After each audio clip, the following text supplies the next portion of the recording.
Hey there, welcome back. So I did verify in the rulebook that you can untrain Magicka and you can remove it completely, so you can replace it with another skill. So that's what I did with those with that quest that we did. Excuse me, where I discarded the cards. And so now my archer can take another skill and fill up that spot. I don't know what that skill would be, but we at least have the ability to grab something. I can like grab maybe acrobatics or I don't know. I really don't know. Here's a crazy thought: is could you grab archer twice, the bow, because it's cheaper to get skill points? But I would assume that you can't. But that's where my mind goes sometimes. Okay, it's flooding. It is now day 7. So let me get this. First of all, let's put this back to 1. We're moving up to day 7 out of 12. And I am going to move to this peaceful spot, the Dominus Fatum. And the peaceful spot is going to let us draw this. So snare and snare alike, right? But before we do that, we have to resolve the quest, because I think it says before, while occupying a peaceful landmark, you may initiate the following encounter instead of drawing the encounter for the day. Oh, okay. Well, I'm going to draw this for the weather anyways, so I'm just curious, like, what do peaceful encounters do? So you draw an enemy, place it on the card. At the start of your next non-quest clash, reduce the calculated EP by the level of the enemy. And you see the stuff here. Okay. Well, that's neat. You do gain an experience point for that. That's pretty cool. But we're going to do this one, obviously, instead. And then you can see here that the weather is going to be rainy. And rainy means we go 2 days, or we only can move 2 spaces as well. But if we choose to move more than 2 spaces, the penalty is not as severe. It's a light fatigue instead of a heavy fatigue. All right. So with this, we put 10 hit point chips. So what do we got here? 1, 2, 3, 4, 5, 6, 7, 8, 9, 10. And then we roll a d6, and we can keep going and keep going until we're either at 0. And if that happens, we have to discard an item and gain 2 light fatigue because we went too far, or we gain the rewards. And if we don't go far enough, we remove 2 non-status dice from our cooldown track. Okay, so I'm going to start with the Breton, or Cleric. Here we go. So I rolled a 1. So I'm down to 9, which means I can remove 2 non-status dice from the cooldown track. So I can refresh 2. Or I can keep going. He actually could stand to get some dice back, but I'm going to keep going. So let's roll again. I rolled a 5, so 1, 2, 3, 4, 5. So now he has 4 left. And at 3 to 4 chips, he gets to draw an item. And that's what I'm going to do. He'll draw an item. And the item he gets is a grilled hare. He can gain a light fatigue and heal for 2. And gain a tenacity. So, it's something. All right, next one is the summoner. Roll a 5. 1, 2, 3, 4, 5. And, oh, I'm sorry. I didn't draw a regular item. I drew a legendary item. So let's grab a legendary item instead. So he got the Kothringi Leviathan Bugle. When an adventurer gains a sky shard, you gain 1 tenacity. You may instead choose to discard this item to ignore the sky shard effect on a delve card. If you are a bard, this item may be used even if it's in your pack. So this technically is not the item, although right now at 5 to 7 ships, that is what I'm going to draw. So that's why I knew. All right, so now we're moving to the archer. So far, this quest is dumb. We move 1, 6, 1, 2, 3, 4, 5, 6. So now I'm down to 3 chips, and I get a legendary item for the archer. For the rest of the turn, anytime you would heal a party member or cause an adventurer to gain bonus hit points, double the amount healed. Well, during the rest phase, I'm going to swap this with the with the actual healer. And so that's fine. We got a legendary. And then we go to... These items are crap. And I know Chip 3, that's the reason why they have 1,000,000 cards and you earn these like candy. But I'm not a big... These items are just not fun. And then let's go to the last guy. So we take off 1, 2, 3, 4. I'm at 5. I'm going to roll again. And I get 2 more. I'm down to 3. So once again, I'm just 1 away from getting an experience point, which is what I really wanted. But we're going to get this. When selecting a target, increase your range by X. This is only if you're in range. So obviously I'm going to trade that with the archer at the end of the round here. And just give him some other crap item that he doesn't need. So this quest is done. And once again, I just completed a quest. So he clears cooldown track, which is already cleared. I might have been better off just getting the one experience point. Sorry, that was me. These chips are very slippery. All right. So now we end our day, and we do get to refresh a die. So, for example, I'm going to refresh that one. We come down here. I'm going to refresh. Oh, she's fully refreshed. With this one, we'll go ahead and get that one out.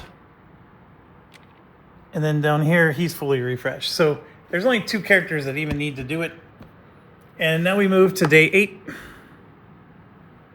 And again, we can only move 2 spaces. But it's not flooded. So I think what I'm going to do is I'm going to move 3. And the reason I'm going to move 3 is because if I move 2, I'm going to just be in empty spots. And I always want to get something. So I'm going to move 1, 2, 3, and we're going to deal with the... I always forget what it's called, but it's chaos node or the unstable node. And yeah, I'm cool with that. So let's do that and then roll and see what happens to us. And of course we get the conflict. So we got an uncharted Zanmir. I'll let you read the flavor. I'm not going to do it. We're just going to get into the heart. Now this one we do get to choose because see there's no red.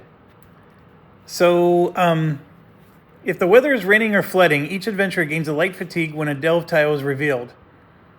If the encounter is successful, select one adventurer to keep this card as the following item. During a town encounter, you may discard this to promote your class to master or take an additional town action. And we would gain 1 experience. And it's a battle objective of uncover. Or let some other fools take the risk, and we still gain an experience. Each adventurer gains 2 light fatigue and exhausts 1 available skill die. If the weather is rainy or flooding, each adventurer gains 2 over fatigue as well. Holy crap.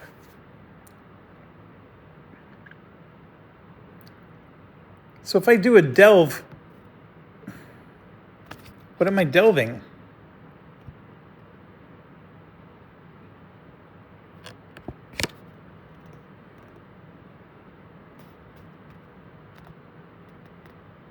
Who knows? So it says battle objective uncover.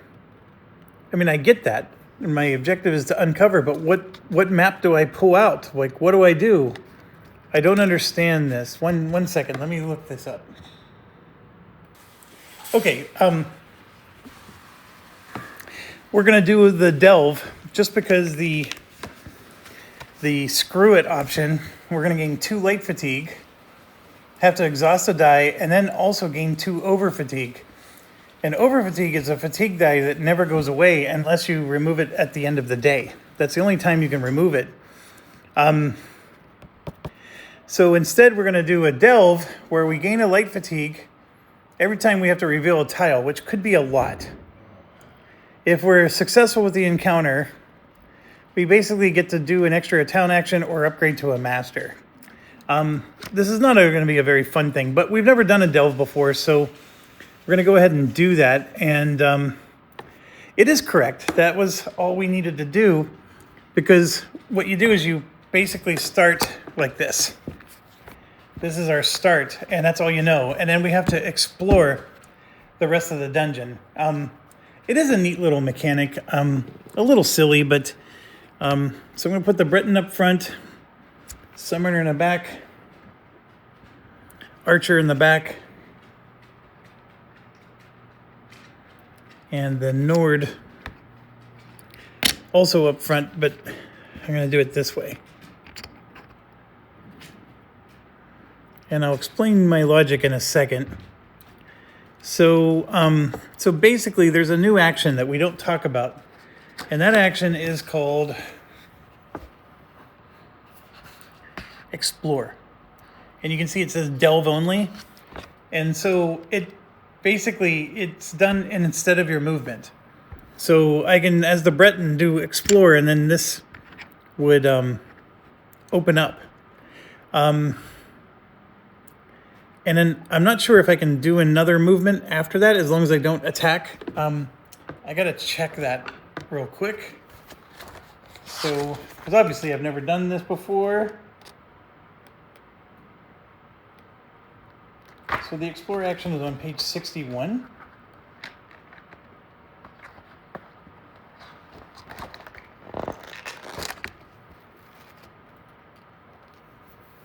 When you perform this action, you count the distance to an explorable hex in sight. If it is equal to or less than your stamina, you trigger an exploration. The explore action and exploration are related concepts, but are not identical terms. Explore action triggers an exploration, but exploration can also be triggered in other ways. You cannot perform an explore action if you've already performed a move action that turn, and you cannot perform a move action if you performed an explore. So that's our situation. And the turn order is what's going to kill me here. So I wanted this one to do the explore action. The problem is they're bottlenecking. So if I have him go first, she goes next, and she can't move. So I need to have him go first, and then he explores, and then I can have him get out of the way. It's not really ideal. The idea was to keep the Archer available for attack, murder, death, kill. Although this one does have to recover a lot of dice. Anyways, let's go ahead and give this a try. So we're going to start with the Nord this time. And instead of moving, he's going to do the explore action. And when you do the explore action, you're going to draw one of these cards, which is a delve card. We've never had one of these before. And then the key thing to understand is that we need to have 3 shards to successfully complete a delve. And we have this item here. When any adventure gains a sky shard, you gain a tenacity. You may instead choose to discard this item to ignore the sky shard effect on a delve card. And if you're a bard, you can use it as if it was in your pack.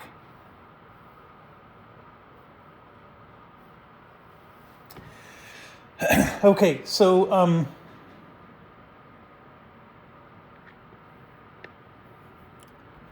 yeah, I'm going to reveal this for the explore. So then what it's telling us is that the explore action is going to resolve. We're going to grab a 3-prong. So I got to reach across my table here. And see, we have 3 of these. And I haven't really looked at them, so I don't know what they look like, but I'm still going to shuffle them anyways. And then I'm going to choose this one, right? So we reveal it, and then you can see right here that it has this token. And what that's saying is you just need to connect the connectors. So there's one here, and now there's one here. And I think I have to do it this way, because then what that means is this is going to now connect to whatever the next thing is. And that's called the exploration, if you will. I just want to make sure I place the tile correctly. That's what I remember. 77. Align the revealed tile's edges so that one of its connector hexes is adjacent to the hex being explored. When placed, the revealed tile cannot overlap other tiles. Both connector hexes must touch along a common edge. You can shift or rotate the revealed tile to an orientation of your choice, but both icon hexes must touch. A tile must be connected so at least one of its connector hexes remains explorable if able. The first delve tile placed must be connected to the entrance tile so only one of its hexes is adjacent to both of the entrance's connector hexes, which share a single... All right, so that's what I was looking for. So it must be placed so that only one is connected to both. So we got to do it that way. So what this means is that's going to get a item, and it's a common item, and it's also going to get a baddie. And the baddie is just calculated over and over again. So with 4 people at 9, I mean, we're talking 36 points. But since there's only one baddie spot, it's going to be a level 20 that's going to be there. And then the next room we go into is going to be another level 20 and so forth. So we got a Nord Pyromancer. 1, 2, 3, 4, 5, 6, 7, and 8. What I should have done is explored with the archer, because I could have then shot into the room, and then the Nord still could have moved and all that jazz. So, so this happens, and there's a an item on the same spot. So it looks like that. So Nord can't move. He could still do a defense stance and roll his combat dice or his defense die, but he's not going to do that either. We're going to just live with it the way it is. The Pyromancer does have a range attack. It is going to attack everybody it sees, so it's going to attack all 4 party members. So, and it has 2 armor. So this is not a guy to dink around with. It is native, which means he's going to have the Seer ability, and then Siphon, I'm sure, is probably some kind of healing. Remove 1 hit point from each non-quest unit within range. Place all hit points removed under... So he's going to basically siphon health from all of us. Oh, I'm sorry. I was wrong. On a 4-player, it's a level 5 monster. I'm wrong. It's not the calculation. I apologize. I just looked at my card and I was like, oh crap, that's right. So you just do the monsters based on what it says here. So in 4 players, it's a level 5 monster. So thank goodness, because that guy actually was looking tough. And then when revealed, each adventurer must either drain a combat skill die from anywhere on their adventure mat or gain a Bane status die. And then we do gain 1 shard. And then it says, gain light fatigue until your cooldown track is full. Gain 1 over fatigue, or deploy 2 level 5 enemies to the closest unoccupied hexes next to you. These enemies gain a Bane status die. So, holy crap, that's a lot of stuff. So that part in the blue is what happens because of the shard thing. And so what I'm going to do is I'm going to discard this item, which lets us ignore the blue. So we don't have to do the blue, and we still get the shard. That's what this lets us do.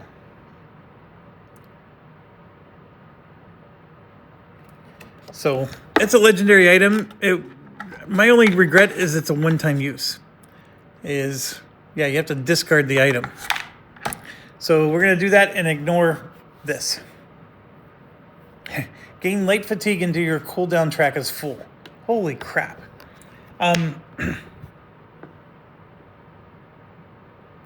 Okay, one additional clarification. This blue, the 1, 2, 3, it's based on the number of sky shards. This is our first sky shard, so we would have to gain light fatigue until our cooldown track is full. That's what number 1 is. If this was our second one, we would get this, and if it was our third one, it would get that. So, I mean, I could actually choose to keep it because I know that they're going to be bad all around. And the problem is I mean, look at this. I'm going to gain light fatigue all the way across my character. Holy crap. I mean, I don't even know if I have enough light fatigue to do all that. And if you run out of light fatigue, you actually have to take heavy if the components run out. Well, here, let's, I'm going to keep the item because I have a feeling that it's going to only get worse. And let's try this. This is dumb. So if we go start with our first character here.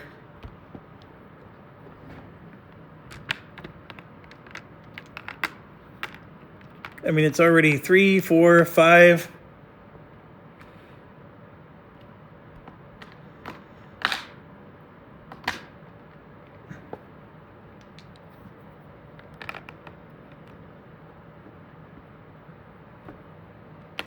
Eight. This is dumb. And then I gotta do all these. I don't have enough tokens. There's no way. I'm looking at the supply here. There's just not enough tokens.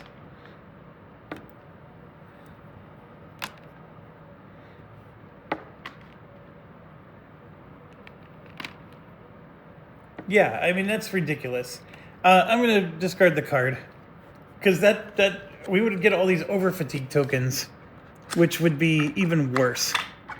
So none of this is happening.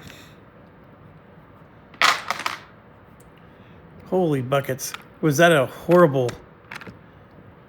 That was actually the worst one. I would rather deal with the 2 level 5 enemies than that nonsense. All right. But like I said, we use the card as our guide. And so the level 5 enemy, not the 20, comes out, which I'm grateful for.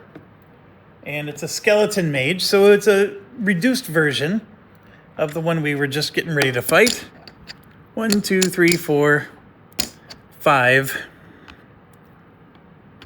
And he has a range of 2 and targets 2 people. And again, because I wasn't very smart, I should have explored with the archer, because the archer could have still shot from his spot. So the Nord is done. Nothing I can do with the Nord, being this far away. And then we're moving to the Breton, which is going to get 2 dice back. So one of the healing dice, which is a level 2 die, and then his combat die. And then I am going to just move the Breton 1, 2, like so, to just get him out of everybody's way. Then we're going to go ahead and do the this person who does have all of our dice. So we're going to try to summon some people. The first one we're going to do is we're going to spend the 5 tenacity to summon the Feral Guardian. And so the Feral Guardian is coming out with 5 health. Slippery chips again. So 5 health for the Feral Guardian. Perfecto. And I'm going to go ahead and roll this, which is going to see if we can summon a creature, which I finally get. And there's, of course, nowhere to put him. And so I think per the rules, I got to keep him off the map, and then he'll come on as soon as a spot's available. So I'm summoning this thing, which basically it goes... We got to check. Where does it go? It is going... it says D. So it's a drain die. So this is a drain die. So that means it goes off the board. A drain die does not come back, and until you do a night rest. And remember, you get to recover 1 die during your night rest. Well, one of those dice could be your drain dice.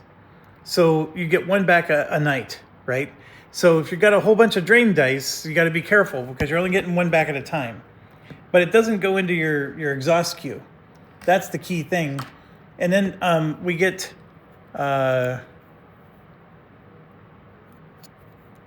this guy, the Clan Fear.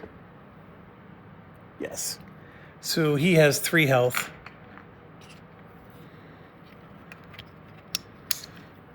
And I'm just going to keep him here off the map for now.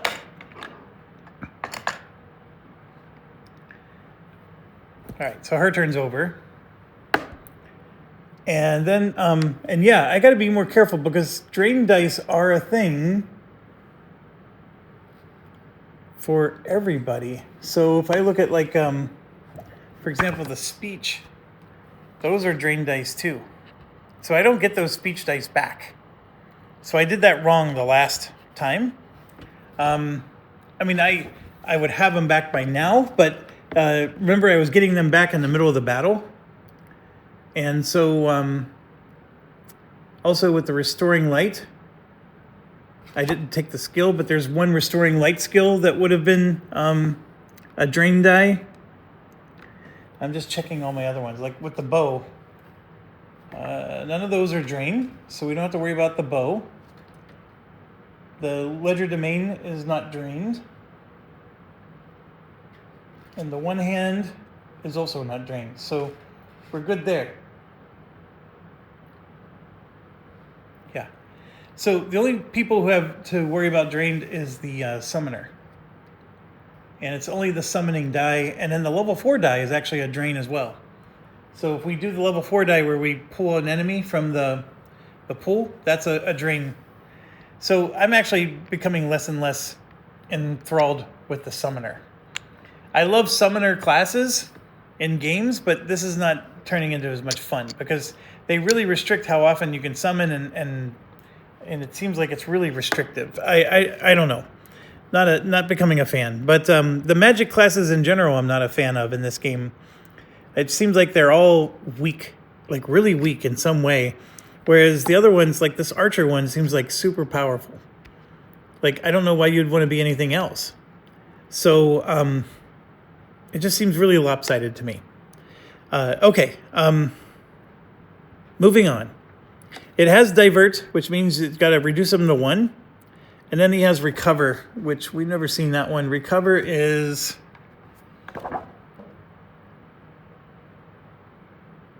he's going to heal 4 hit points at the start of his turn, because it's based on the number of players in the game. So that blows chunks. All right, so now we're going to go to the archer. The archer's going to recover 2 dice and then get to roll. I think I got to kill this guy, so I'm going to roll 4 dice. Some of these are really overkill dice, but we're going to go ahead and do it. And yeah, 1, 2, 3 away. So I get in tenacity. Oh, at the start of his turn, he does 2 damage to an enemy in sight. So this one has 1 shield, so we'll take 1 damage. And then this one ignores a shield. This lets him target more than 1 enemy. Scattershot. There was no reason to roll that die, so I'm going to take that one back. My apologies. This one just does 1 damage, so 2 damage, and he gets to ignore a shield. So 2 damage like that.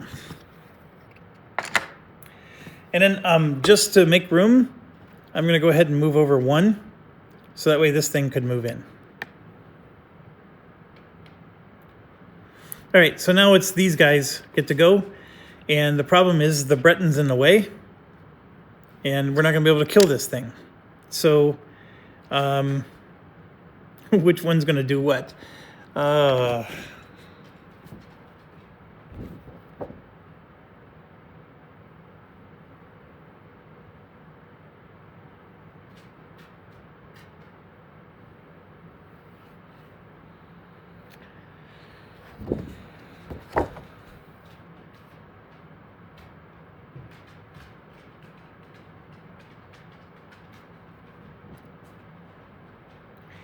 This guy needed to be down to 1 health in order to be properly murder, death, killed.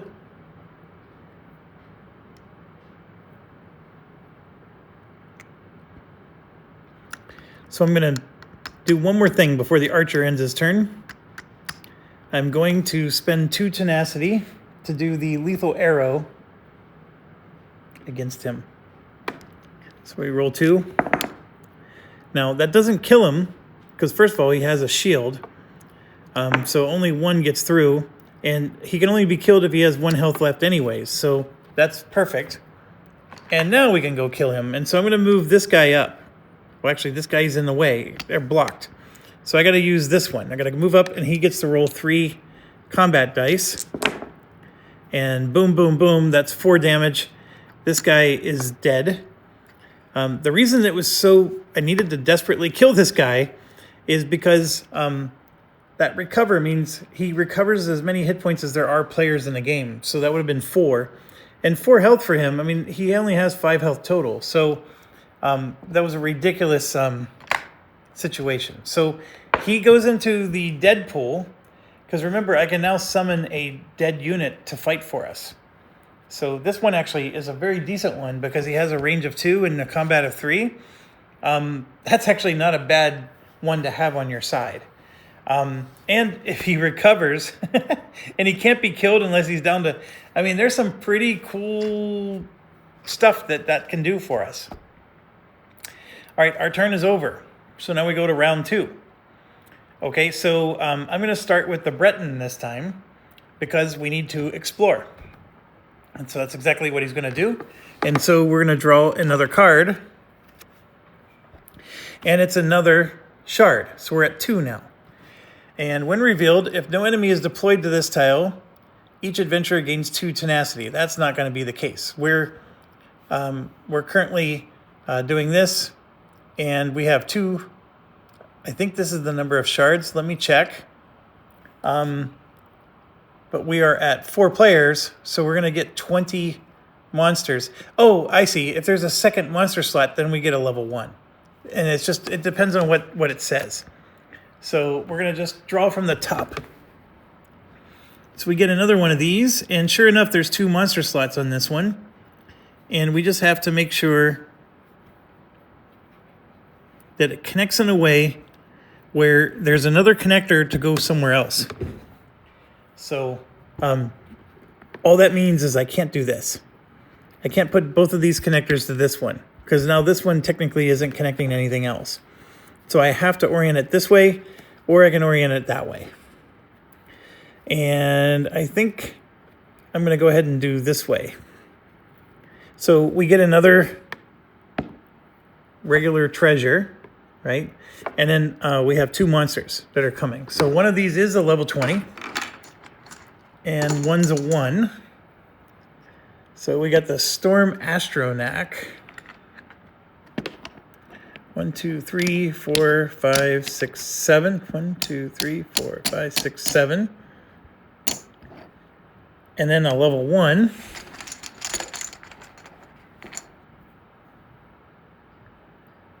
Which is this side for 3 health.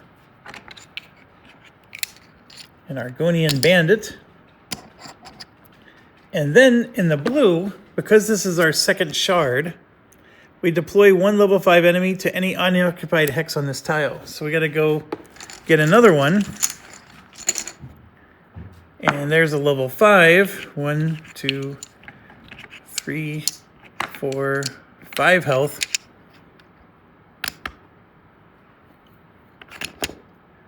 So I made a big mistake.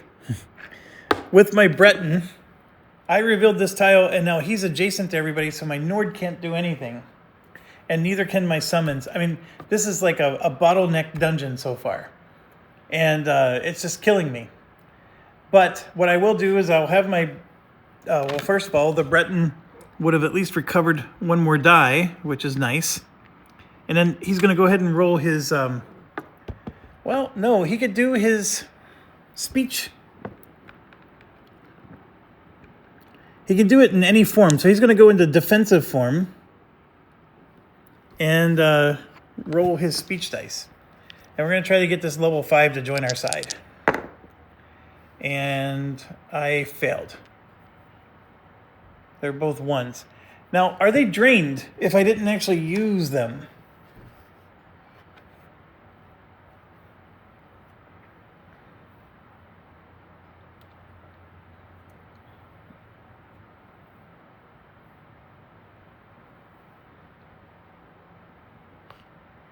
I mean, it definitely says drained.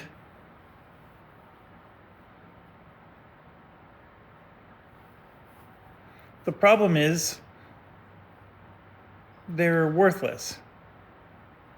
Now, there is a level 1 guy back there I could have influenced, but I'm not next to him. And they have to be adjacent. Yeah, I mean, does that mean the dice are drained if I didn't do anything with the dice? Or am I just discarding them because I didn't actually use them? Let me look that up. So it says apply the ability and then they're drained. So the ability, it wasn't enough to apply the ability, so I'm going to assume they're just exhausted. Now, one thing did trigger here that I need to address and retcon a little bit because I was just not paying attention. And that is, every time we reveal a tile, we're supposed to get a light fatigue. That's per the rules of the card that put us in this situation because we're raining. So this particular character was fine.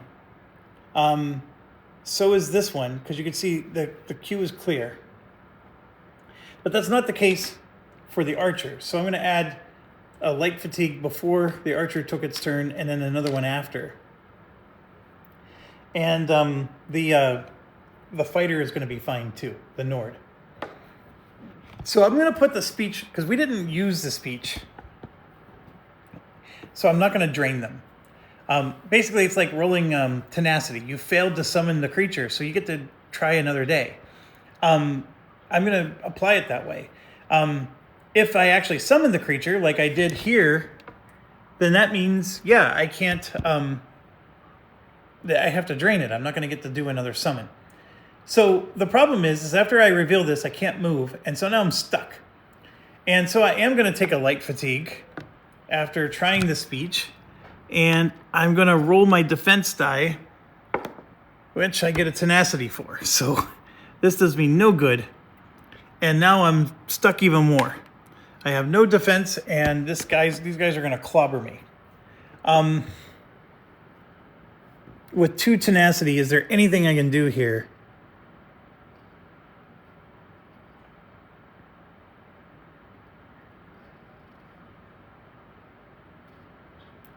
No, not really. Okay,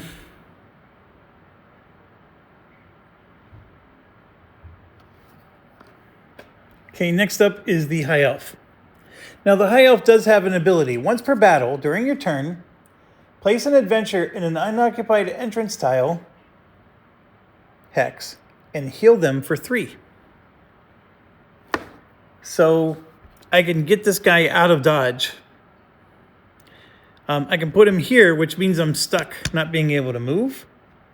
And I'm not sure I have a problem with that. I could move it up here and then do it. Yeah, that's what I'm going to do. I'm going to move up to here, and we're going to trigger this unlock thing. And then I know he doesn't need to be healed, but I'm getting him out of there anyways. And if anything, it's just to clear him away to make room for other people. Because this bottleneck thing is going to be harmful. And then, yeah, let's go ahead and try to pick this lock. So it's an item with 3 tries. She has like nothing to help her here. So I got a 5-5-1, which none of them match. So I'm going to roll again. And I got a 5-5-1. Oh, gosh. I will gain a light fatigue for this one and another light fatigue for this one. So we now have a 2 and a 6. So 2 light fatigue gained. Which is fine because her queue is completely clear. And also remember that the cleric has a cooldown of 3, which is why the light fatigue didn't hurt him. He did have 1 die that he needed to refresh, but his cooldown was 3. Her cooldown is still 2, but everybody else is at 3, including the archer, which means that I had 1 other die from the archer I could have recovered. So that was a mistake on my part. But anyways, let's keep going. We've got 1 more roll, and I rolled a 5, and so yeah, I'll gain 2 more light fatigue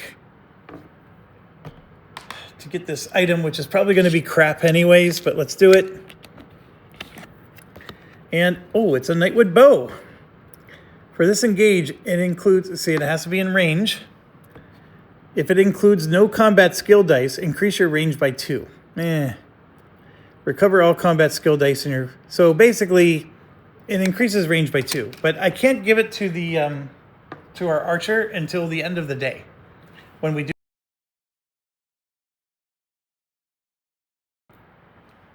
Okay, my apologies there. I was gone for a while, but if I remember correctly, I moved up and I got this item, which was the bow, and I was explaining I got to wait until the end of the day to give this away.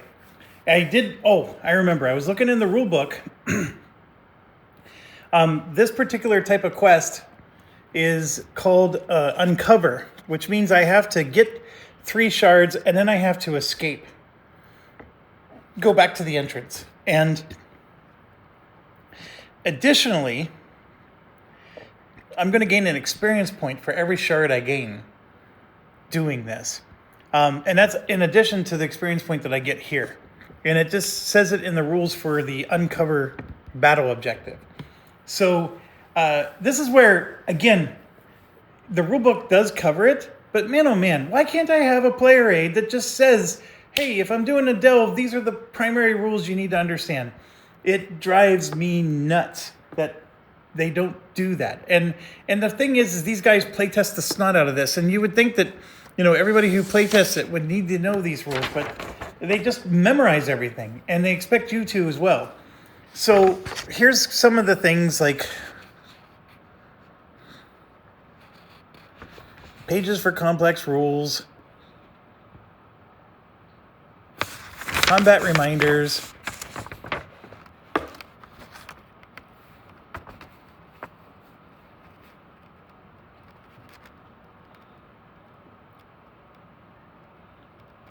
oh, white chips are immune to status dice. I didn't know that.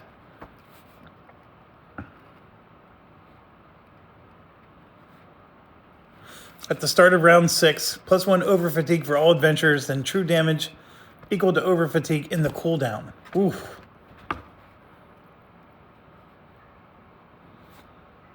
Yeah, this is useless.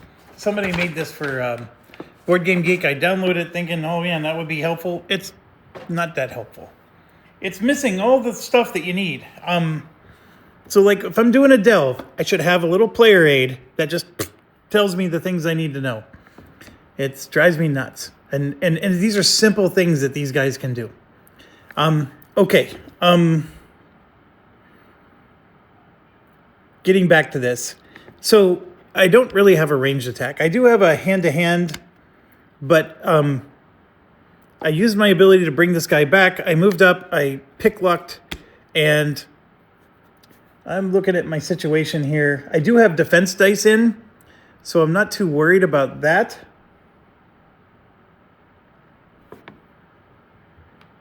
If I were to roll dice, because I have all kinds of stuff I can do here, I definitely don't want to summon another person because this is already a logjam.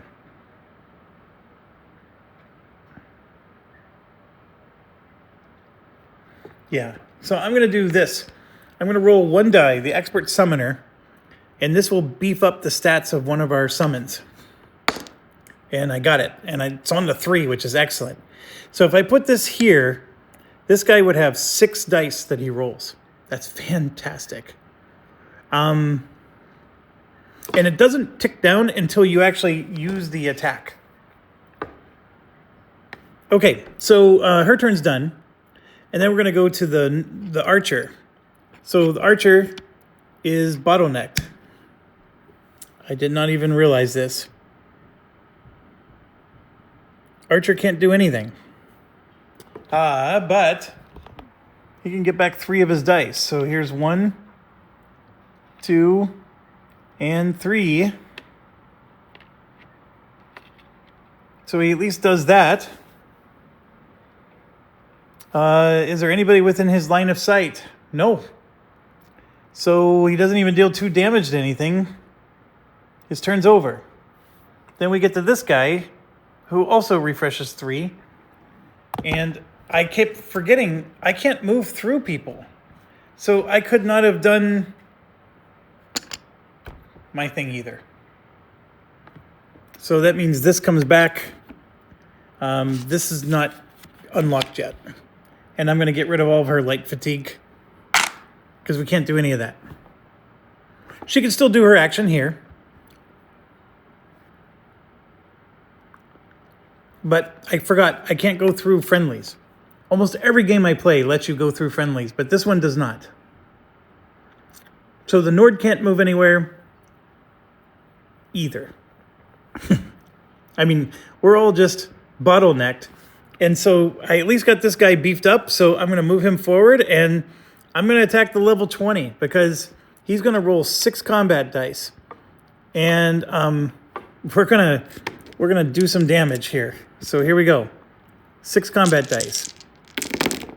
And I hit for 2, 4, 5, 6, 7, 9 damage.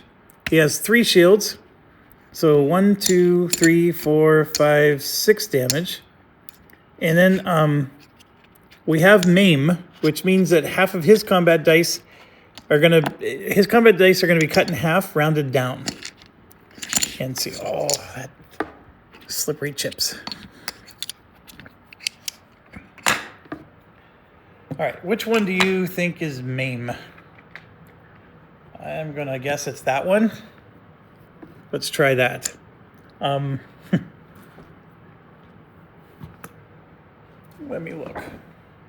That is maim. Yes, that is maim. So yeah, that just means when he does his attack dice, he's going to do a lot less damage. And then this drops to 2.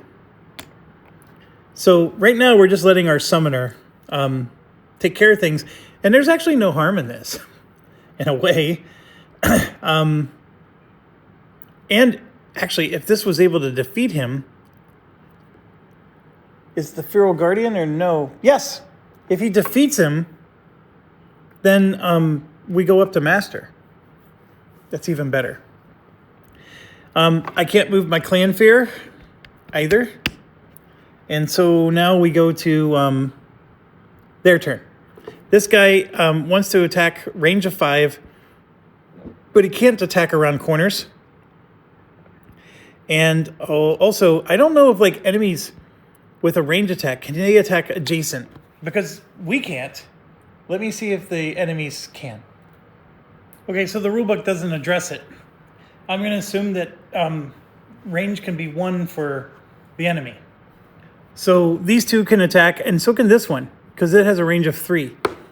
Now, my tenacity is 2. I'm sorry, my tenacity is 0 for the Warden. Otherwise, I would have Living Vines, which would allow him to heal every time he gets hit. But that's not the case at the moment. So this one, for example, goes first, and it's going to roll 4 dice attacking him. And so it's 1, 2, 3 hits, but it's cut in half, which is 1.5, rounded down, which is 1. So he did 1 damage to the bear. Okay. And then we move on to the level 5, which is this one. And they both have native. So the native, of course, you have to look at your gazetteer. It's an annoying thing. When it determines the target, its target must exhaust the number of dice from its active slots. So this guy's immune to all that stuff. But since it's rainy, it would be 2 dice. All the more reason why I'm glad I pulled away the Breton. So this guy's going to attack with two dice. And he does 3 damage, which is very unfortunate. And because I thought I was going to survive this. So he does the 3 damage. He has Rally, which means he would heal, but he doesn't have any actual damage on him. And then we have the Argonian Bandit, which has Enfeeble 1. The Enfeeble is... the target gains fatigue. And it's going to roll 1 die, and I got to pray that it's a miss. And it's not. It's a 1. Which, I am so upset. Is there any way I can save this guy?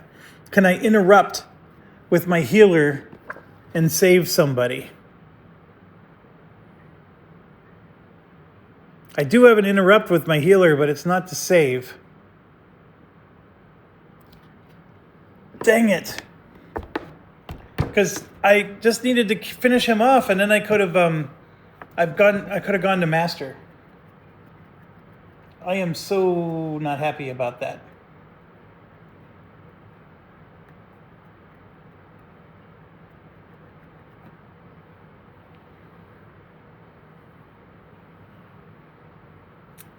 I mean, I have items I can use, but I don't think you can just interrupt and use those items at any time.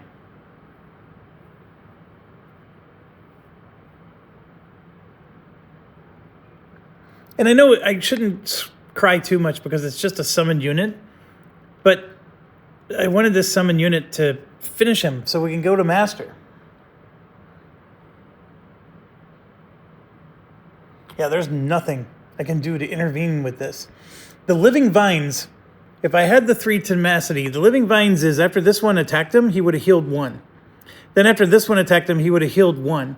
So even though he would have gone down a few ticks, he would have at least had extra health, so when this thing attacked, it wouldn't have killed him. But I needed to have 3 tenacity for that. And I don't. I have 0. Absolutely 0. And that's the part that hurts, because if I would have had the 3 tenacity, all would have been right with the world. If I would have had 2, I could have healed him. Of course, I had to spend 5 just to summon the guy. And so that's the reason why the tenacity is down to 0. And yeah, he's dead. There's nothing I can do. So,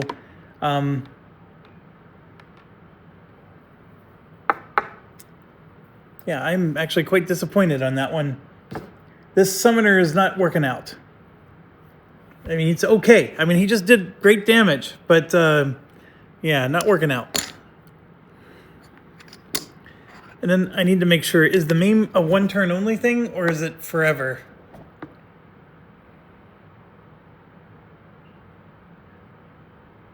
It's forever. Okay, so he's maimed for good.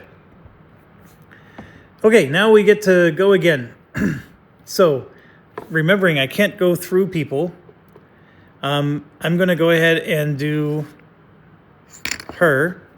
And then we're going to go up and I'm just going to assume my dice rolls were the same. And I'm going to take 4 fatigue. Because that's what it took to get that item. So I'm just going to repeat my step, right? And so we get this item. So that was step 1. I don't have any dice that would bring this bear back or anything like that, so I'm going to just keep pouting about it. I can only do the bear once per battle. If I could somehow get another, just 1 fatigue or 1 tenacity, I can then summon the cliff racer, which is it's the other side of the chip, but I can summon it and then master my level up. So you know what? I'm going to just roll my dice. I'm going to roll all 4 of them. And I'm seeing in there that I'm going to get a tenacity. Come on, let's do it. I have 4 magicka, so I can roll all 4 of these. And look at that, 3 tenacity. And then this one, that's not bad either. So I'm going to go ahead and put that up there. And then 3 tenacity, just like I planned, as if I planned it all along. And then I'm going to spend 1 of those 3. And we're going to summon the cliff racer. And I don't care if he dies. I just care if he kills the boss. Now the problem is I don't have the big bonus. So he's going to roll 2 combat dice, and this thing has 3 shields. I don't know if he's going to pull it off. That's my issue. He needs to be boosted somehow, and I don't know how I can do that. I mean, with the 2 dice, I got to roll really well, and I may not. And by putting that there, I just blocked everything else. So what I'm going to do, though, is I'm going to move the Nord out of the way. And then everybody's getting dice back. So for the Archer's getting rid of a light fatigue. I'm getting 2 dice back. And I can at least move the Archer to here. The Briton is going to get 3 dice back, which gets rid of 1 of these and gets his speech dice back. Okay, so what's the Archer going to do? We're going to attack this guy. I can do 4 dice.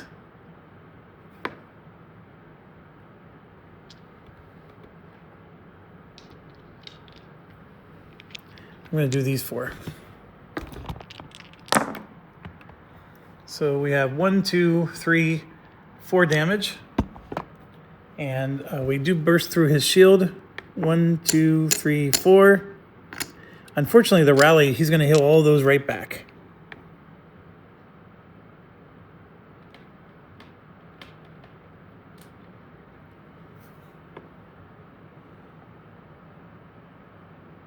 Yeah, and I have no tenacity. Nothing else I can do to help him. That's unfortunate. And then this guy gets to go. And like I said, 2 dice is not going to be enough. I got to get through 3 defense with this. I did 3 damage. I needed to do a 4th. Oh, man. It's just not enough. I need the bear. So now this thing gets to attack with 4 dice. It has a range of 5. It can see all 3 of these, so it's going to attack everybody. It only did 1 damage, and it's cut in half, rounded down, so it did 0 damage. So that was very impressive. This one has Rally, which I'm pretty sure he's going to heal 4. Oh no, Rally is after he's defeated. If he's not the last enemy in play, then the next lowest level gets summoned. So a level 1 would get summoned. And then Enfeeble here gives somebody a light fatigue. So he's going to attack 2 targets with the most health. 1, 2. All these are in play. And he's actually going to attack both of these targets with 1 die. And he does 1 damage to both. This one blocks it. So that's no problem. The archer does take the damage. And then they both get a light fatigue. Yeah, it doesn't matter whether he damaged or not. They get a light fatigue each. All right, so their turn's over. I'm going to start with her. Well, yeah. So all I do is recover 2 dice, which are these. I don't get my dice back that I need. Oops, sorry. I do have 2 tenacity. But nothing I can do to like boost. I need to like boost my character or my guardian. I can't. So then I get to the archer, and the archer is going to recover 3 dice. One of them is a light fatigue. And then we get to roll 4. So I'm going to do 1, 2, 3, 4, like this. And then we're going to roll them. All right, so these 2 are 1 damage each. This means I get to hit another target. And then also for the same amount of damage and reduce the armor by 1. And then this one is... since I'm going to resolve these first, they're going to be in the queue. He does 1 damage for each of those. So this is basically 1, 2, 3, 4, and it's 2 targets. And so if I'm here, and I'm saying that this one can see him, then I can see him too. So I'm going to do 1, 2, 3 against that one. And then I'm going to kill this one as well. But because of his rally, we're going to draw another level 1.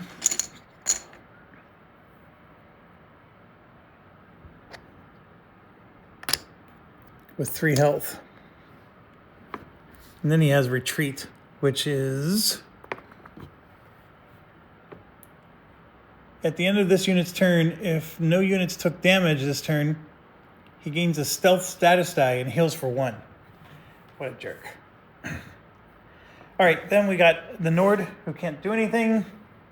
The Breton, who's going to get a die back, but then can't do anything.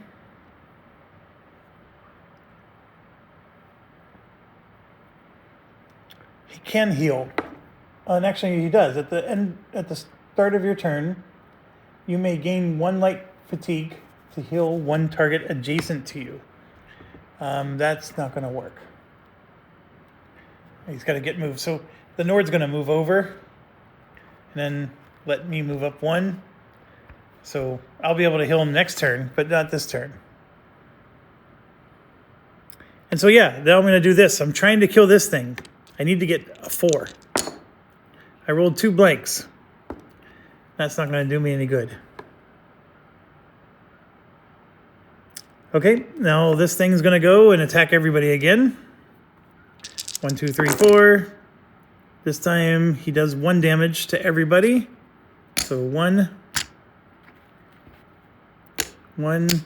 and this one's going to block.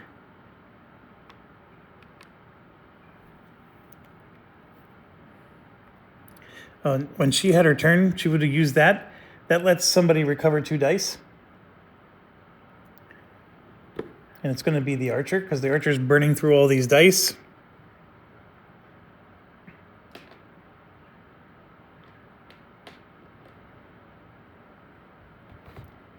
It couldn't have been those 4 I just rolled, though. They had to be different ones, so no problems there. And then this guy's going to go and attack 2 targets, this one and that one, and did 2 damage. And this is the crazy part. Archer's KO'd. And this is killed. I probably needed to not be so dang greedy about this. And how do I prevent the archer from being KO'd? I should have healed it at least once.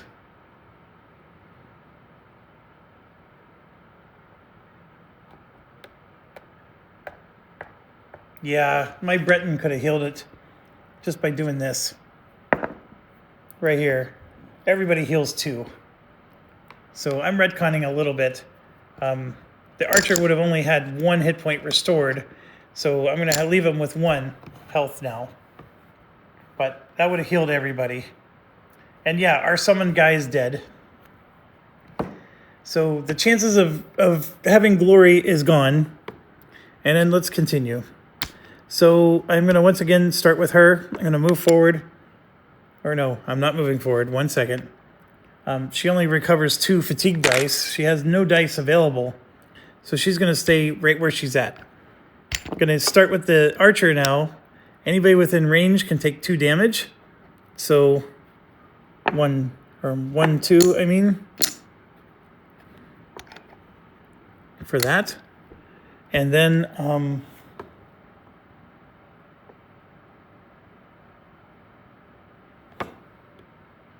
gets rid of 1 light fatigue and recovers 2 dice.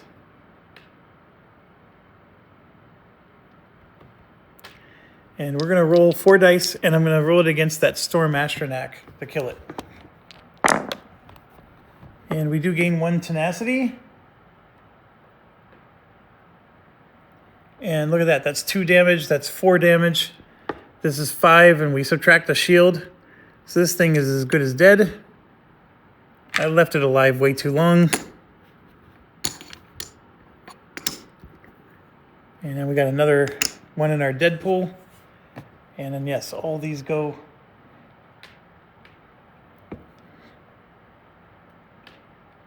In case you're wondering, the queue looks like this, but she does recover 3 a turn, which is helping.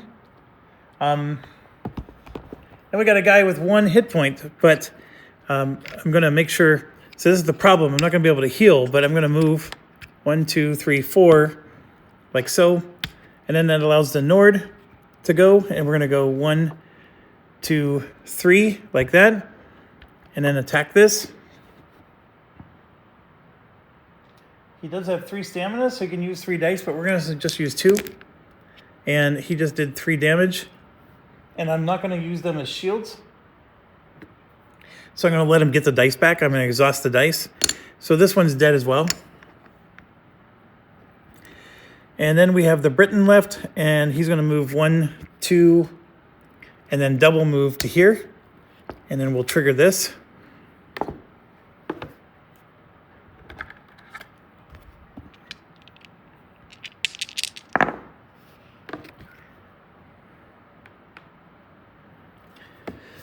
All right, so we have a 3-4-5, and there's a 3-4-4. So I'll take the 3-4 and then roll again. There's a 1 and another 1. So I will take the 3 light fatigue. And he gets a fishy stick. Discard this item, then heal for 1. You may gain 1 light fatigue to place this item in your pack instead of discarding it.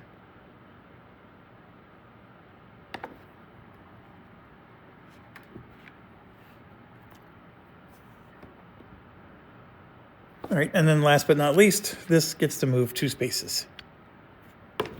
Okay, so we go to the next round.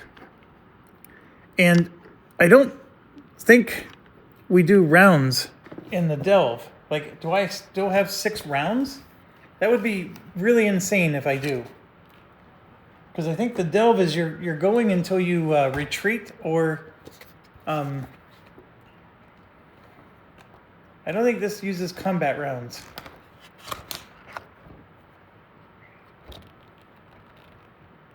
$74 to $80.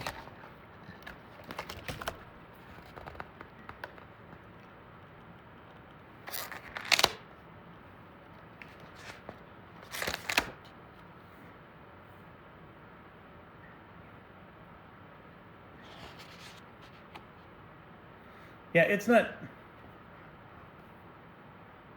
It's an uncharted labyrinth. You have to gain sky shards because that's what tracks your progress. This is not about. Yeah, this is not about rounds, because even like the enemy pool could be infinite, right? Because you're constantly drawing cards. So I'm going to start with the Nord, and we're going to reveal the next tile. Well, oh no. I'm going to start with the Archer. We'll reveal the next tile. So Archer is going to get, 1, 2, 3 for the dice. And those go down. And let's draw the card. So here we go. We got another shard. It's not guaranteed. There are, in case you're wondering, like on the way back here, this one does not have a shard. It has a green effect, and you can see that one has 2 shards on it. And so it all depends. Like some of them, and like this one has a trap where you have to do a lockpick to get past it. So there's a lot of differences in these delve cards. So pretty neat. I do appreciate this. I actually think that this game would be better if it was delve all the time instead of just a clash. And honestly, I think it would be better if there was more of a preset dungeon delve, but I'm getting a little ahead of myself. I do think this is fun, although this is very bottlenecked. I'm not appreciating that part. But see, now here you can see it's a much bigger map that's coming out. So I take that out of the way and I grab the top one of this. So now I just have to connect it like so. And what you're seeing here is the connectors connect. And then we have 1, 2, 3, 4 enemies coming out.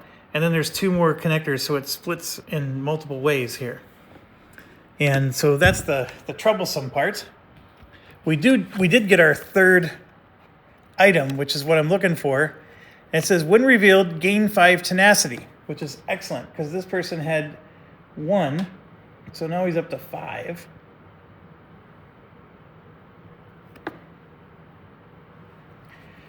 And then in a 4-player, we're going to draw a level 20. And that's this guy, the Nord Pyromancer. 1, 2, 3, 4, 5, 6, 7, 8. And I can put him anywhere. I'll put him right here in the middle. But before I do that, actually, I'll put him over here on the side. And then there's a level 10, which is an Argonian Stalker. 1, 2, 3, 4, 5, 6. And I'll put him here. And then there's a level 5 Hackwing Swarm. 1, 2. Man, these are so dang slippery. 1, 2, 3, 4, 5. There. Okay, I gain 5 tenacity, and then 1 or more shards. Make a lockpick check on the top card of the item deck. If unsuccessful, distribute true damage, so 4 true damage among the adventurers, and place yourself in the unoccupied X on the entrance tile, if possible. Regardless of success, cycle the lockpick cards to the bottom of the deck.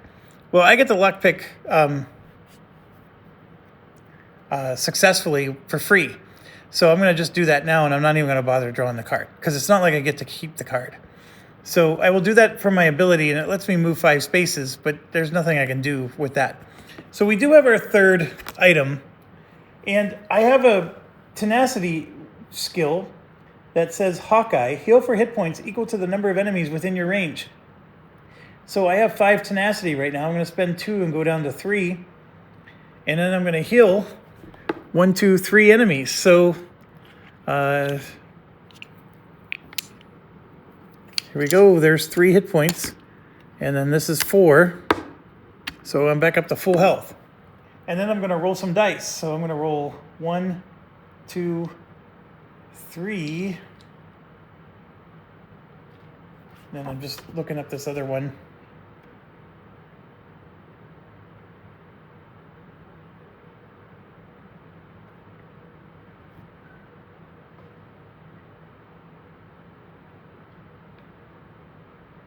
Yeah, I only really have 3 dice to roll, so I'm going to just roll 3.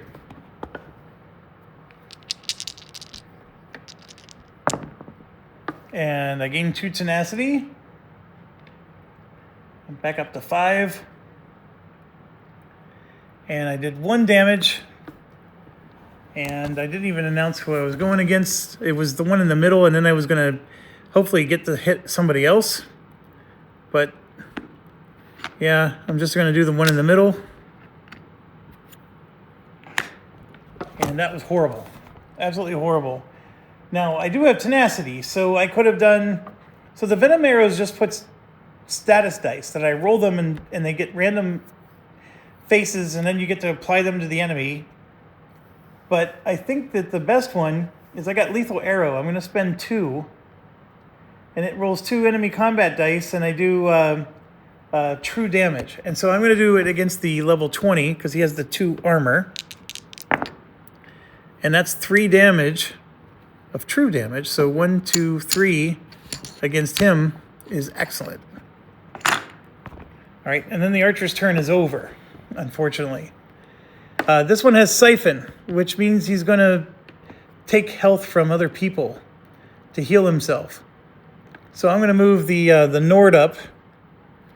And, man, I don't really do true damage with the Nord.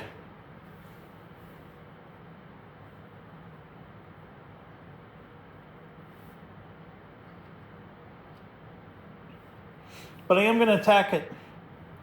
So I'm going to use 1, 2, 3 dice. Because that's all I can do is 3 dice.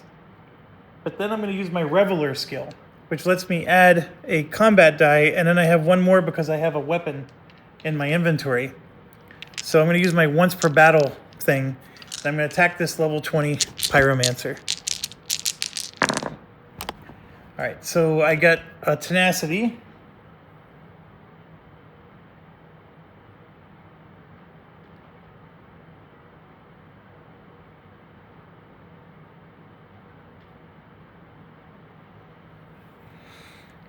And then I have 2, 3, 4 damage. He blocks 2.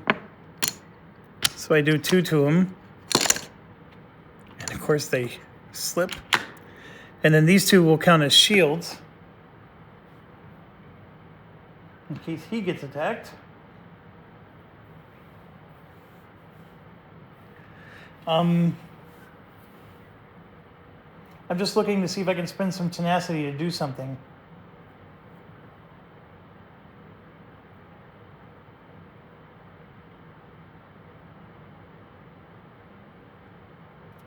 Not really. Not really. All right, so now we move to the Breton, who will recover all 3 of these light dice. And he is here. He's pretty much blocked. There's nobody to heal. There's really nothing to do. So what he's going to do is he's going to roll a defense die to at least get some defense up. And he actually has 2 defense up. That's excellent. All right, so his turn's over. He can heal somebody next to him, but the archer's at full health. Then we have our summoner. She's going to get 2 dice back. A level 1 and a level 4.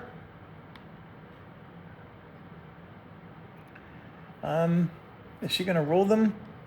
She can. I don't know what good that's going to do.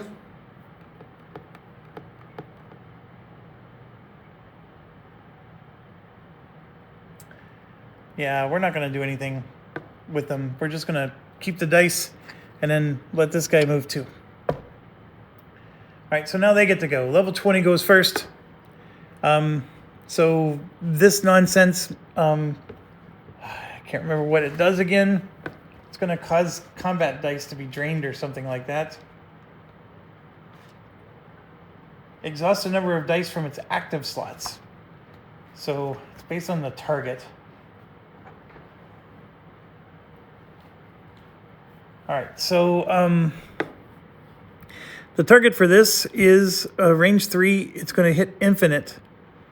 So 1, 2, 3, all 4 of those are going to get hit. He's going to roll 2 dice. He siphons all of them, so basically the active die gets exhausted. And then one of his active dice gets exhausted. Nobody else has active. And he rolled for 3 damage. So the Breton takes 3. This one is killed.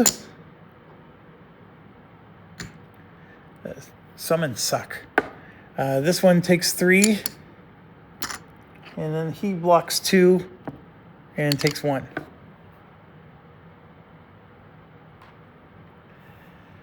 Then we go to this one, which is thankfully melee. But he goes after 2. So now he's going to go here and kill my archer. Come on.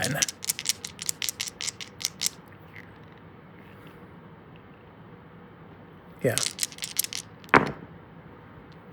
Yeah, 3 damage. 1, 2, 3.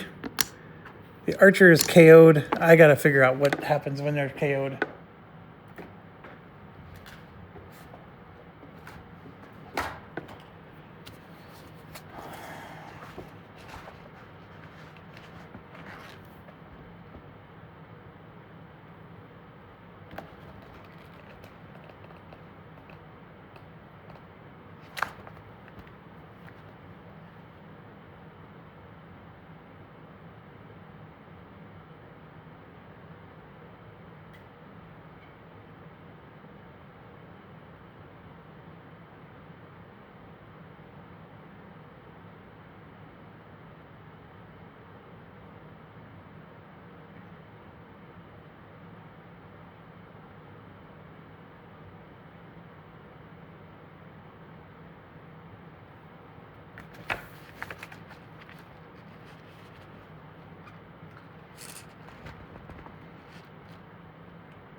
Okay, so something happened. The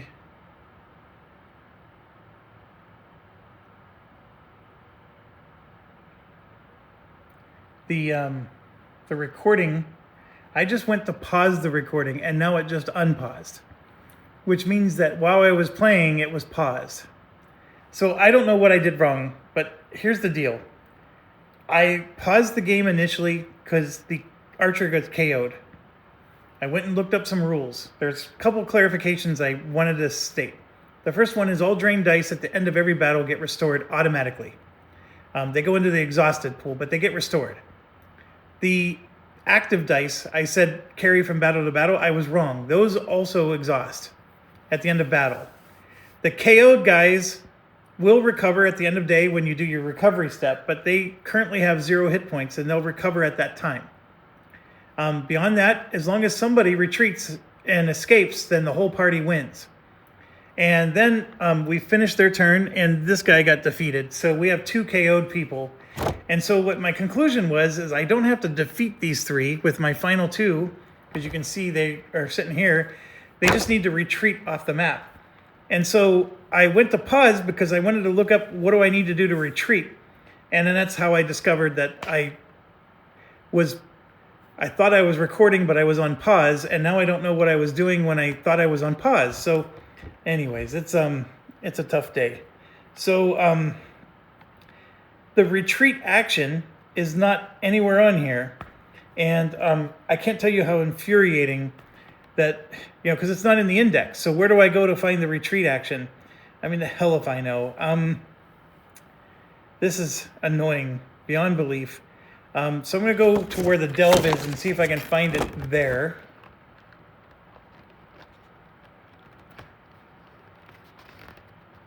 I mean, it tells me that if I retreat by...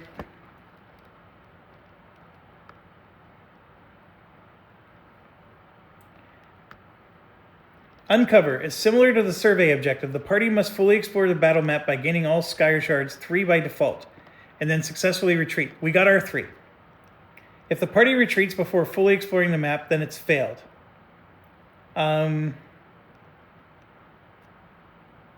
See retreating from battle, page 59. So that's here. It wasn't in the index.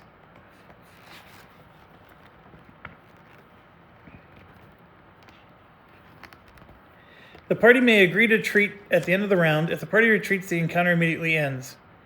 This can be helpful to save time and resources by preventing the adventurers from likely defeat, but this means the encounter has failed. Okay, that's not the kind of retreat. The exception is in delve battles with the uncover objective, when the party must retreat after gaining the required sky shards to succeed.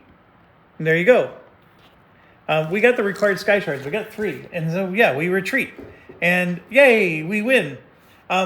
Barely, but we win. My goodness, this was hard. Okay, so the 3 sky shards gives us 3 experience points. This gives us a 4th one because of this. And then we get to keep this, and I may discard this to promote my class to master during a town encounter. All right, so 4 experience points. I'll put all these away. I don't need them for any other purpose. The Breton has 1 health. She's full. He has no health. He's at 0. And then this one's at 0.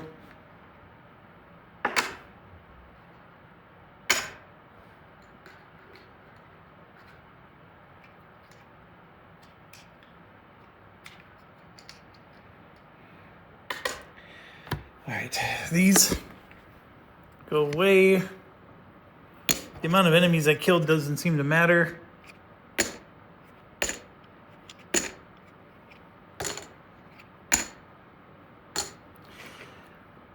This was really annoying, the amount of enemies we had to face. It was definitely more than a regular clash would have been. And yeah, I didn't get this last item. I don't particularly care. Items have been very hit and miss.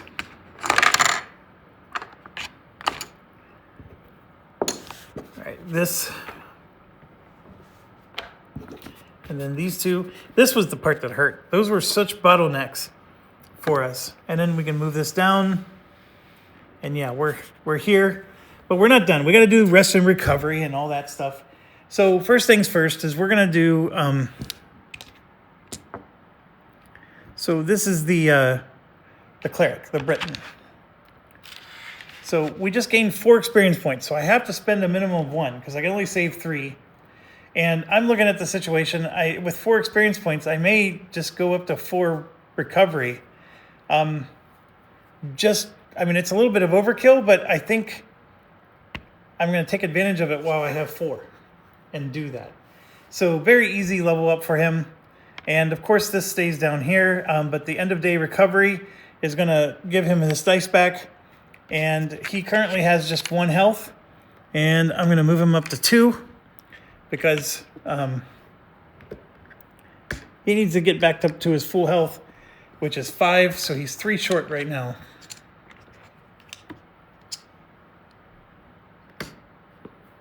And yes, he had armor. He could have stayed alive longer in that last battle. Next, we have our summoner. So this is our situation with the summoner. And per the rules, the drain die comes back. All of them. And we're currently only at 2. So to go up to the next one is 3. So we'll do that. And then we have 1 experience point left over. Like so. I could gain a health, but at this point, I'm okay.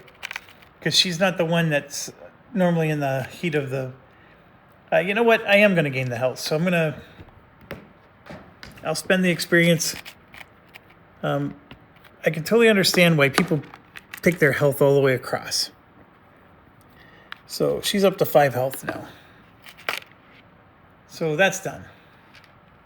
Oh, and then one of her dice recovers.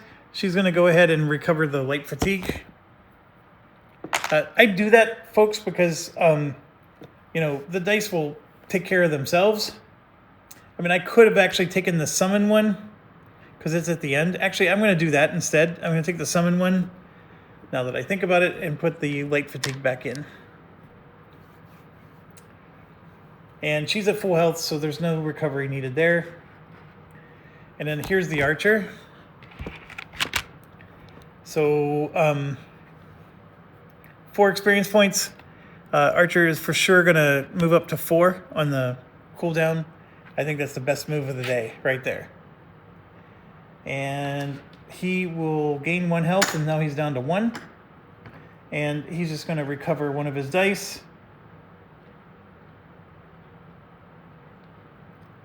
Just one of the level 1 dice for attack. And then we have our Nord. And I think I want to do the same thing. Although I do want to get these dice leveled up because he's only got 3.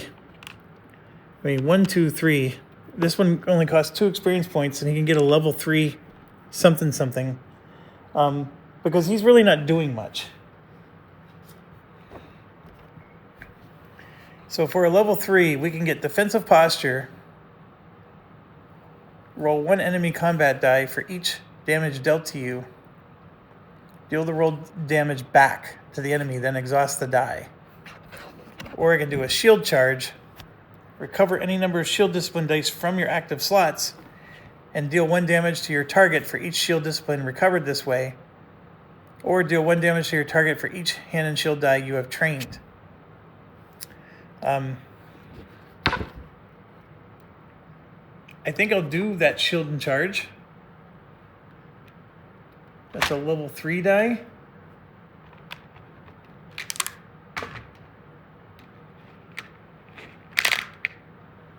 So that goes here, and that takes 2 of the experience, and then he has 2 left.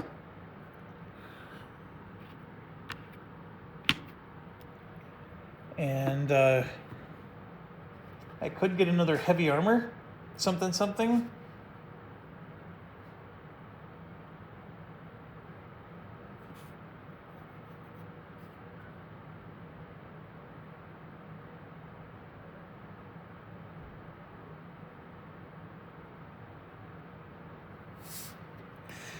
Or I can make it so he has another stamina. Or I could just save the 2 experience points. I'm going to spend 1 experience point and get another health.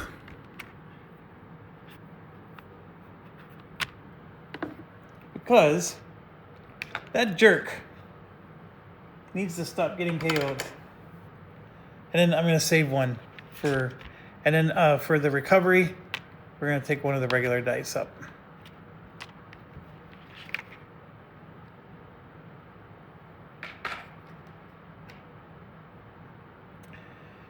Okay, well,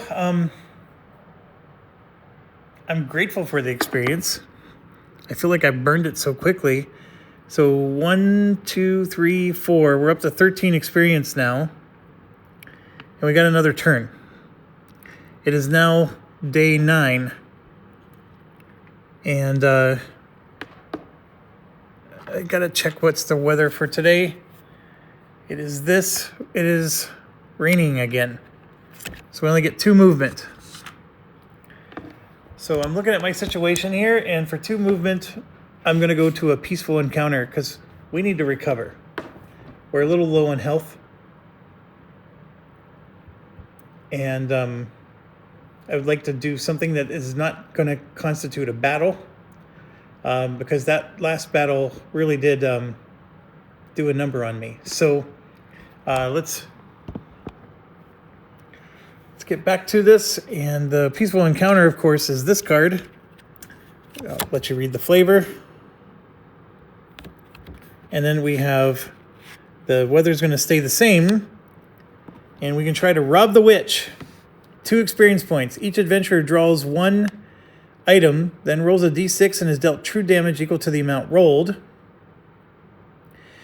The encounter is failed if any adventurer is defeated, only if it's unstable. Pay the crone. Make a social check. During this social check, adventurers may discard items instead of spending tenacity. If unsuccessful, reduce the encounter's rewards by 1 experience and do not gain its persistent effect. Otherwise, you may look at all remaining steps in the current quest. That's just a stupid one. But anyways, I don't care about that. That persistent is until the end of the session. So I have 1 more quest coming up, and it lets me look at it. So I'm not really worried about it. But I will roll my speech, and I got a 5, and it's a party times 3 social check. Holy cow, times 3? That means I would need a 12.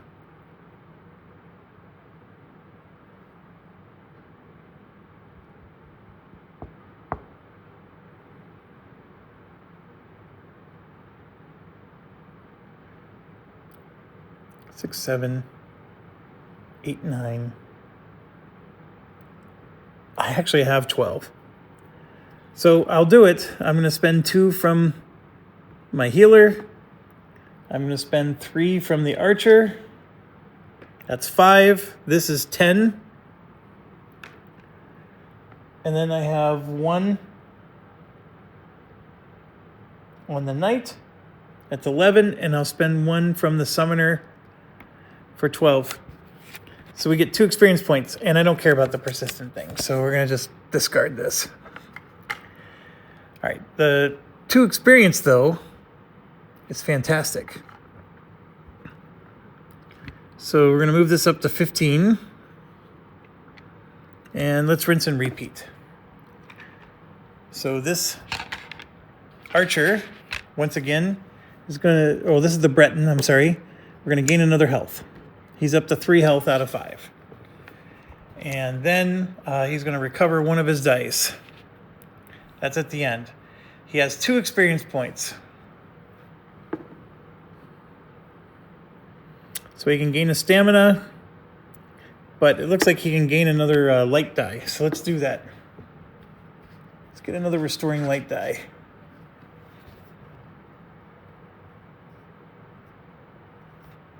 He has level 1 and level 2. He needs a level 3.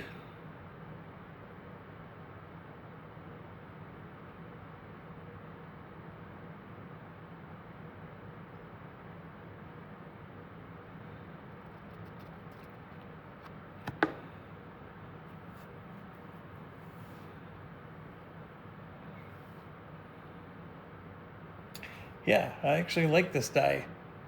Let me see if I can find it.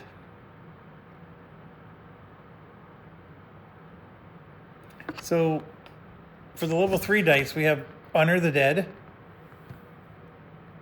Place this die in an adventurer's cooldown track. At the end of their turn, heal them for whatever the XP is and reduce the die by 1.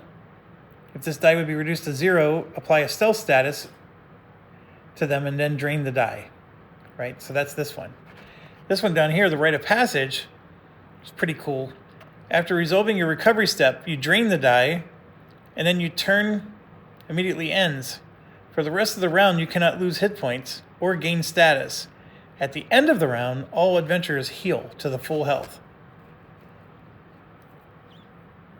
And then, of course, you got the Master Ritualist here. After an adventurer is defeated, including yourself, you may drain this die and heal them back to 5.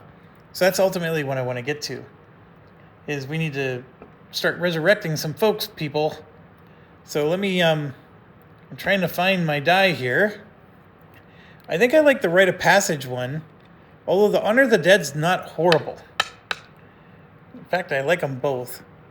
I can eventually get them both, but I think the Rite of Passage one might be best because that heals everybody.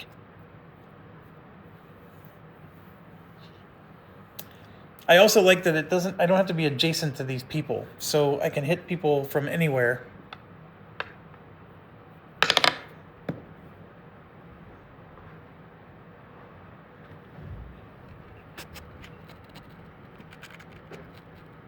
I'm going to do the Rite of Passage because I just think that healing the whole party to full hit points, even though the die is a use once and then it's drained, I still think that's very powerful.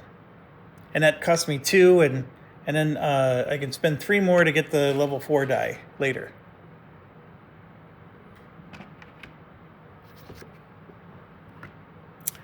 Okay, now we go to this one, the recovery. I'm going to go ahead and get rid of this. And she's already full health. She already has max level everything here. In fact, this should be there. And that should be there.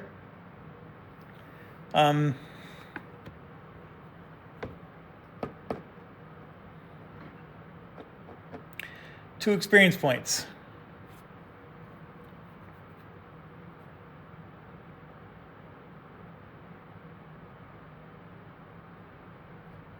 I'm just going to hold on to 2 experience points.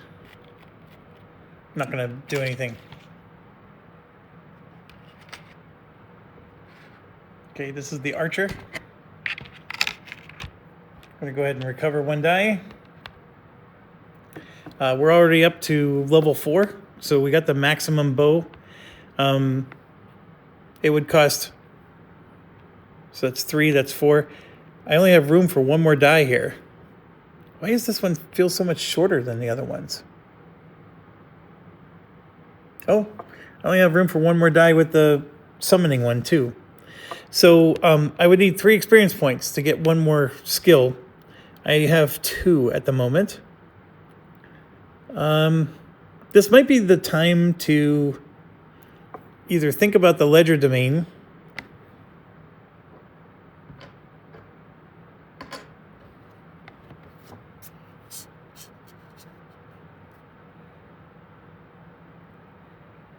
I'm starting to not really care about this ledger domain skill. Although at level 3 it does get pretty cool. So at level 3 we can start gaining tenacity, gain an item from a shop, but it has to be during town actions. And at level 4 you get additional town actions. I don't know. I mean, like, it seems like it. Maybe, you know, once we're in the 3rd session or whatever, that might be nice.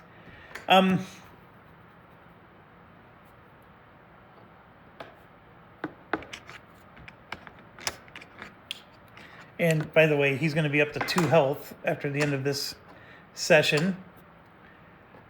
So 2 experience points. What am I doing?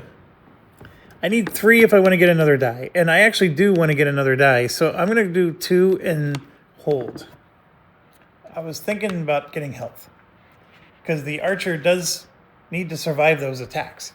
And I could get 2 more health and at least get it up to 6. But I'm going to let it be for now. And then our Nord is going to be up to 2 health.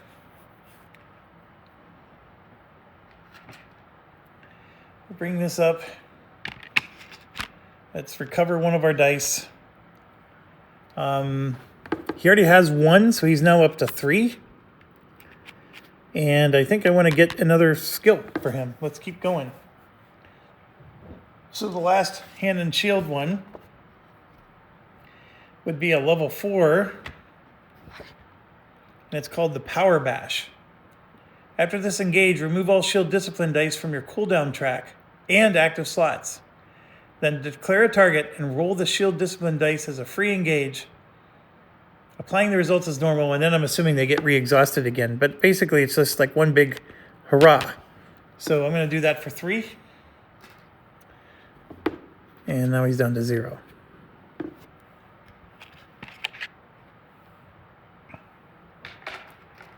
All right, that's that turn. I'm going to get rid of this.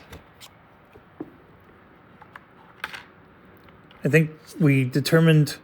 Oh, no, we got to figure out the weather. No, we were on a peaceful. So this peaceful one did not change the weather. That's right, it's still raining. All right, so we are on day 10 now. And I'm going to move 1, 2, 3, which means everybody has to take a light fatigue because it's raining to move 1 extra space. And we're going to go into that town. So let me give out the light fatigues to everybody. Now this is risky because we desperately need to go to a town, but we have this quest here that says if an item with an accessory, keepsake, or ring trait is available in the shop, we have to discard all of our available items in the shop, then complete the quest. We all gain 3 tenacity, 2 experience, and go to the reward phase. No town action can be, and the town is closed for the rest of the session. So that town won't be available to us. So let me move this a little out of the way. The town is called Hismir. So let's get our gazetteer. The gazetteer concept is pretty good. I sort of wish, okay, so with the gazetteer, there's some things you need to look up that's unique to that area. Wouldn't this be a great spot to put all that? Instead, you got to open up the book and find the page that has all that stuff written on it. It's just like small little touches like that these guys just don't seem to get when they design games. All right, so I'm going to do this first because this is going to dictate whether or not we even get to do town actions here. And then here you go. There's a group action that if the weather's raining or flooding, we may initiate a delve to uncover, which is something we just did. And then if we're successful, when the weather would change to flooding, we may set it to raining instead for the rest of the campaign. That's interesting. All right, but I'm going to go ahead and do the common items. So here's one. That's a stew and an alcohol. And then we have legendary, feat, environmental. And so it says it needs to be an accessory, keepsake, or ring trait. And I would say that none of these are that. So we get to do the town action. And here's the thing, the inn's closed, everything's closed. So any hopes of doing that is going to be out of the question. And then we get a trainer. This is a crappy town. If there was a town to be closed, this is the one I would have preferred to close. And then our trainer is an arcane.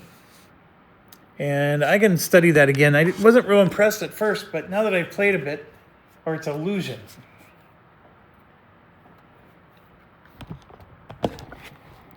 So level 1, when an enemy would target you, you may place yourself in this die's hex, swapping positions. Then exhaust this die. The targeting unit now determines a new target. It's worthless. Place this die with 1 hit point chip in an occupied range. Treat it as an adventurer. But see, you roll and only one of those two is going to happen. At level 2, place it on a non-quest enemy. Their range and movement is reduced to 1.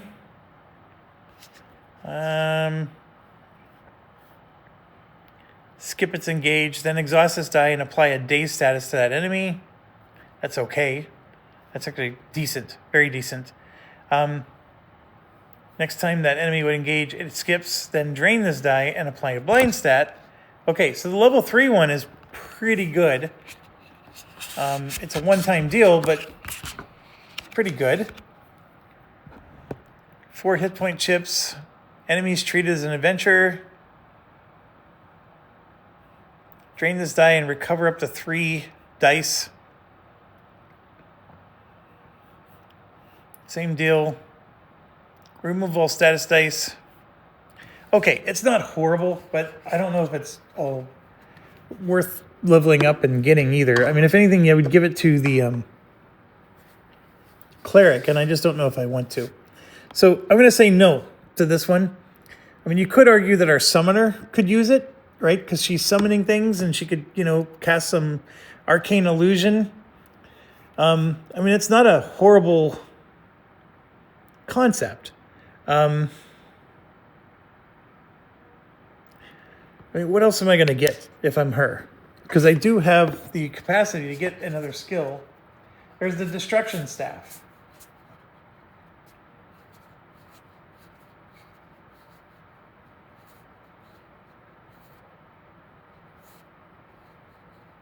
I don't think we want to get another summoning. There's light armor. So there's a possibility to get light armor too, which is like a magic armor kind of thing. This is it. It's either the illusion, the destruction staff, or the light armor.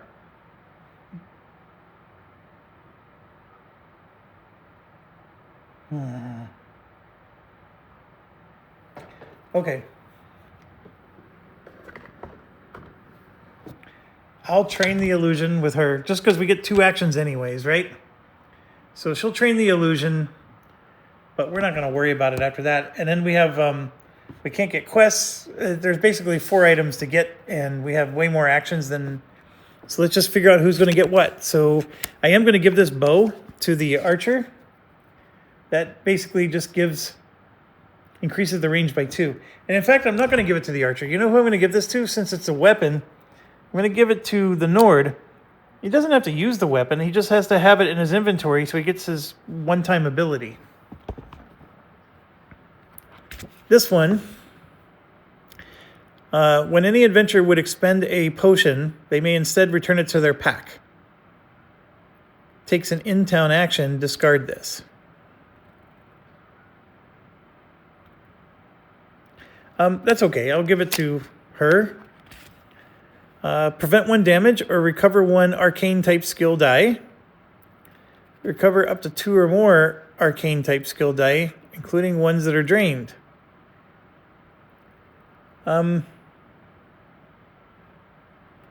That's actually really good for the cleric.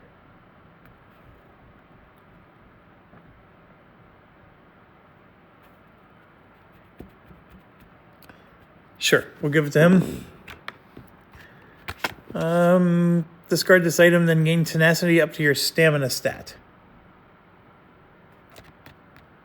So if you have 4 tenacity, we're going to use it right now. So I'm going to spend it right now, and we'll get 4 tenacity for our archer. Or you know what? I'm going to give 2 tenacity to my summoner. So she's up to 3. Remove up to 3 fatigue from your cooldown track, or each adventurer removes 1. Yeah, we'll just keep this in someone's inventory. It looks like the The summoner has room for one more, so we'll give it to her. But yeah, this was a horrible town step. The only good news is we get to all recover one die, so that light fatigue is going to disappear from all 4 of them again. And we gain 1 more health again. So the archer, or the Breton is up to 4. The archer is up to 3. And the Nord is up to 3. Okay, what's our weather for tomorrow? It is flooding. Jeez Louise. All right. So we are now on day 11. So no matter what, we're going to get there by day 12. Because I'm going to get to this town here, the Alton Coromant. We're going to do 1 more town action. And we would have completed this quest. So all these items go back into the bag. The Scourge of the Underworld gets completed. And when we complete a quest, I can heal to full hit points with the Nord or gain 3 tenacity. So he's going to gain 3 tenacity.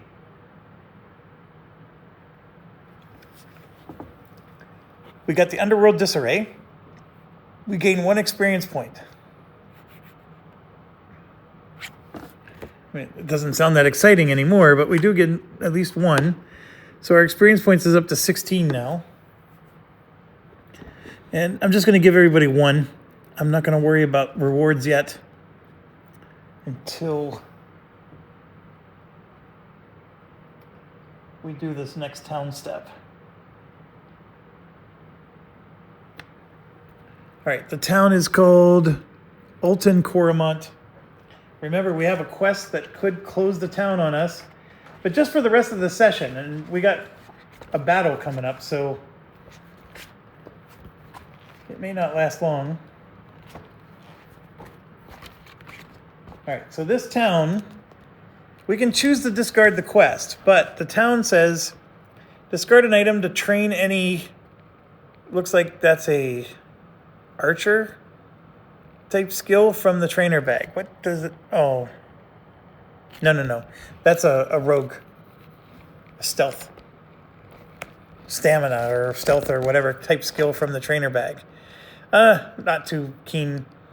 Again, we can do this. I don't care about that because we lose all the quests at the end of the day anyways. The guild kiosk, we never used once. It's search the deck and gain the first weapon or armor in the deck. I mean, that's not horrible, especially if all these items are crap. This we can use to refill our potions. And then we have trainers. So I think I will try to trigger the quest. And so we're going to draw 3 and 3, and we may not trigger it at all. So here we go. Environmental. Accessory. So we do trigger the quest. So I'm going to put all these away. All the items go away. The town closes on us. We don't get anything. But we do all gain 3 tenacity and 2 experience points. And we immediately go to the reward phase. And this town will open up for us as soon as we're done with our next day. Okay, so 3 tenacity, 2 experience points. Let's start with this person. This is the Breton. So there's the 3 tenacity. Here's the 2 experience points. We're up to 3. I can grab the level 4 skill. So I shall do so.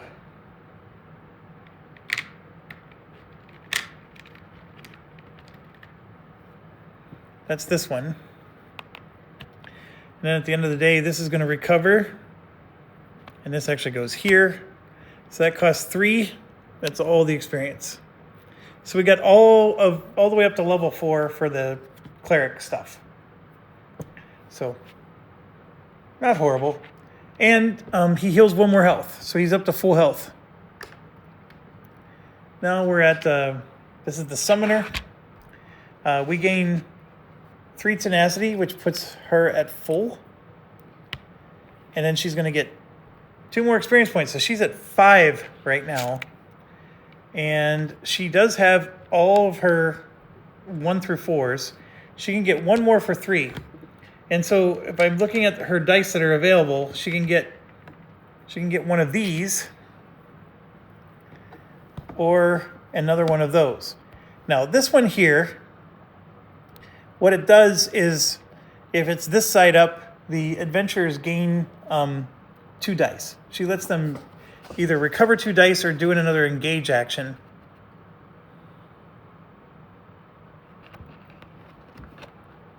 This one lets them do an engage rolling 3 combat dice. If it never comes up because we haven't rolled it yet, but that's what this one is. She already has one of those. This one she doesn't have. That one is, and we should be able to find the Power Stone one too. Actually, this is another one of those summon dice. Ah, we can summon twice. There are 2 of those. Oh, I likey. I likey. According to this, though, oh, here it is. There's also a Power Stone. We never took one of these. This is changing the result of somebody else's roll. So, like, we don't like what they rolled, we can have them roll again. We roll this, and this lets them roll again 1 more time. Or 2 more times, or... oh, it's the number of dice that they can re-roll. I'm not a big fan of it, because this could even fail. So I'm actually going to take another summoning. That way we can summon our big guy again. And then, yeah, I'm okay with that one not being in the mix. So we're full all the way across. And then we get to recover a die, so I'm going to recover that one.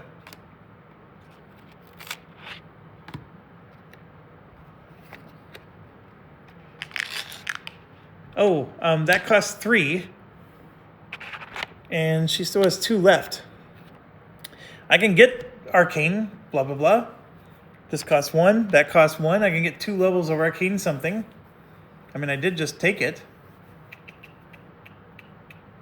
Illusion. Oh, why not? It was the level 3, though, that's the best one. So these are purple dice.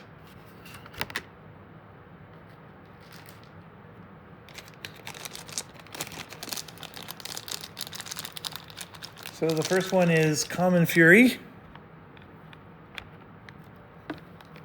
And the second one is Mesmerizing Grasp.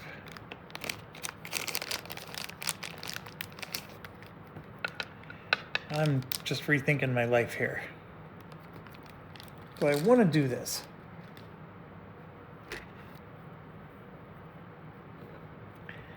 I'm going to say no. I'm going to stay at 2.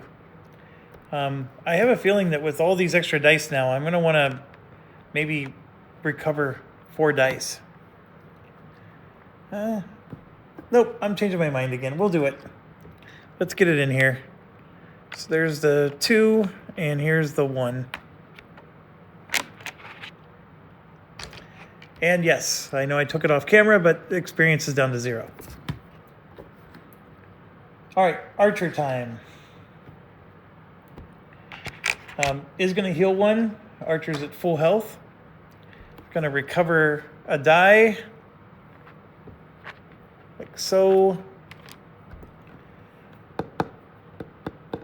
I'm already at 3, so I'm at 5 experience points. I could move up to 5 on the recovery track. It would be nice to add another one of these, though. Yes, let's think about that. I have 1, 2, 3, 4, 5 dice to choose from. I think it's because, well, actually, I have 7 dice to choose from. And they did this because they know, because you can actually create 2 archers in the game. And I think they did this so you could successfully have 2 different archers playing the same game. Now, some of these are new skills that we skipped. This one is a skill we already have. This one also skipped. This is another one of the basics. Another basic. And another run. Okay, so what are all these skills? The Quiver one is a level 3. Goes in your active slot. At the start of your turn, you may exhaust this guy to recover 2 bow skill dice, or up to 3 if they're all snipe. So it's just a way to get back dice quicker. Or you just go to 5 recovery, right? These ones are arrow barrages. This is not the same as an arrow barrage. This here is you deal 2 damage to your target, then choose to either roll arrow barrage again or exhaust it. And this one I could do damage to myself potentially. There's one side on here that one here damages me. So I could potentially do damage twice in one turn. And it's not true damage, it's just damage. But I could damage myself. Then this one is the same as before. This one is a point of damage for every one of these that you have, which is why I'm leaning towards getting one of these. And then this one is the acid spray, where I got to roll a 7 or higher or it doesn't do any damage at all. I'm going to go ahead and get one of these for 3. And so if I have 1, 2, that means I get room for 1 more, like that. And so now I got another snipe, which makes this die here potentially 3 damage. And yeah, they gave us a lot of the archery dice. I'm not surprised. Archery to me is I almost think you should never even have a party without it. It's that good. I'm curious about what the 2-handed one is like, but the sword and shield one is not nearly as good as this. I was expecting that a magic equivalent of this you're shooting magic bolts instead of arrows, but the magic one is sort of crap. All right, then the Nord's going to heal 1 more. He's still 1 health short from being full. Oh, that was 3. And then the Archer has 2 experience left. My apologies. So I spent 3. Archer has 2 experience left. And getting another stamina would cost 3. That's not going to work. At this point, I am going to get 2 health for the Archer. So we're going to get up to 6 health. It just makes sense. I mean, there's no reason, especially since we're going up against a big battle here. We'll heal up 2 more. Okay, and then now the Nord. Like I said, 1 health short. He's gaining 2 experience, so he's up to 3. So he could get 1 more die, and I think the logical answer is to get one of those sword and shield ones, because he does get bonuses for having a certain number, so he will. I'll spend all 3 and get that. And then recover this die.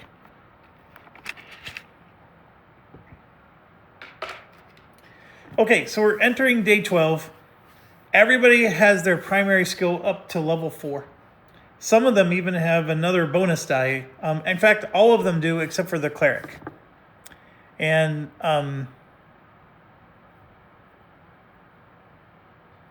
we're going to do a clash, and I will do that in the next video. And I'm guaranteed to get there. It doesn't matter what the weather is. I mean, we can check the weather real quick before we end the turn. It's going to be a sunny day. So yeah, we get to move 3 spaces. And I can go here or there now. Doesn't matter which one. Stormhold or Percolating Mire. I probably will go to Stormhold just to show off. But yeah, it took me all the way to day 12 to get there, folks. But it worked. And I am going to turn the dial for you now. So we're going to be on day 12.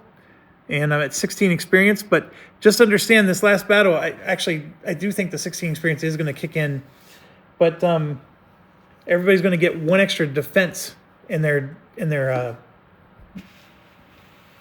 monsters. So we're going to have quite a battle ahead of us. So we'll do that in the next one. Thanks for watching. Stay awesome.